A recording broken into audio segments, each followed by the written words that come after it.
A few days ago, we parked our caravan for 10 days in front of this crazy place. What a view! Welcome to this new episode of the Château Road project. Today, we'll tell you the story of this amazing place where we stayed a few days in full immersion and the story of its young owner. The Château de Vaux has everything to be an interesting place for us, as architects, as heritage specialists, and as chateau's business analyst. Let's go a little bit back in time. The actual building was ordered by a rich family of the city nearby, Troyes, in 1720. They first destroyed the old feudal building erected here and asked Germain Beaufrand, one of the most famous architects back in time, to build here a masterpiece. This incredible order wasn't finished by its owner, who died in 1726 in its unfinished castle and in bankruptcy. Its heir had to sell the property to another family who finished the works and lived there until the Revolution. After that, famous owners lived there until the Second World War, when the chateau entered into a long period of decay.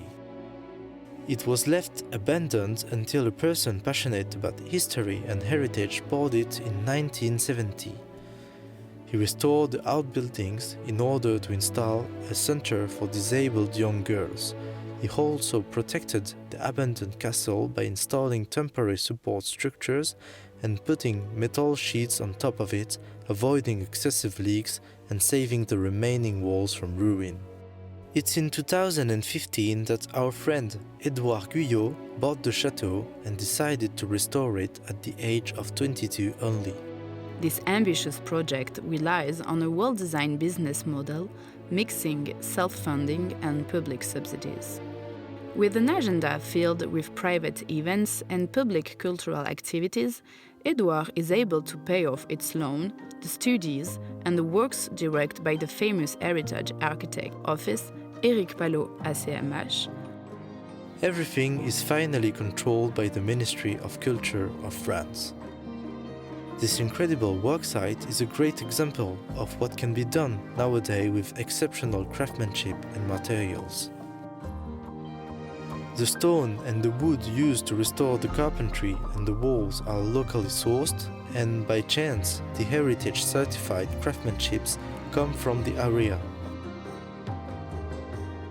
This kind of worksite is a great moment to ask questions about the current ways of designing, building, and also restoring monuments. Those places were built to last, and we have to rediscover the technique used and find ways to make it last longer, even more in a context when ecology is a main concern. Donc par exemple, une boiserie qui a une couleur d'origine, il y a une atmosphère qui s'en dégage, qui est très forte, et on se rend compte qu'en fait, énormément de gens nous envient ces décors. Donc il faut les préserver. Il ne faut pas être fier de repeindre une boiserie 18e, je pense qu'il faut plutôt être fier de savoir comment on peut la raviver, la nettoyer et éventuellement la garder avec ses imperfections. Quand on fait une fixation de lustre, comme Laurent là en ce moment, à côté, il est allé chercher un fer plat qu'on a dans les remises. C'est peut-être un fer plat qui a 200 ans, qu'on a récupéré d'un chantier. Et peut-être ailleurs, ce fer plat serait parti dans une ferraille. Nous on garde tout. On essaie de recycler, de greffer. C'est pareil pour les travaux de charpente. Even the bistro, which just opened last year, shares those durability ideas. Adrien and Jérémy, two passionate people, decided to source all their products from the network of the local producers to create delicious regional cooking served with a brilliant beers and wine selection.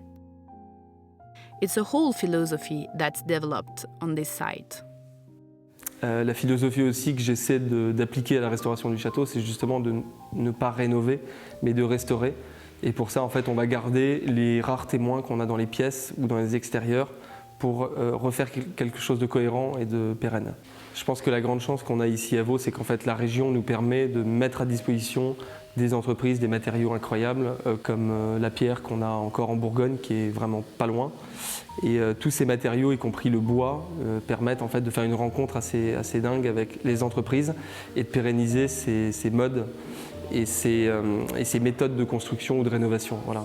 Et les transmettre aux visiteurs et en parler aux visiteurs, ça on sent que c'est un lien qui est quand même très très puissant aujourd'hui, depuis les phénomènes comme Notre-Dame, comme ce genre de chantier en fait, qui a touché vraiment les Français. Ce qu'il faut savoir aussi, c'est que ces matériaux nobles qu'on installe en fait, lors des travaux, que ce soit à l'intérieur ou à l'extérieur du château, permettent vraiment de pérenniser les choses. Puisqu'en fait, une toiture, une fois qu'elle est terminée, c'est 90 ans, pas de garantie, mais vraiment de sérénité quasiment sûre. Et donc ça, c'est très important. We can finish this video on these wise words from Edouard that we wanted to thank for sharing its vision and letting us stay, work and keep his chateau for a few days. We learned a lot, and we will be for sure a little bit more ready for the days we'll take over our own chateau.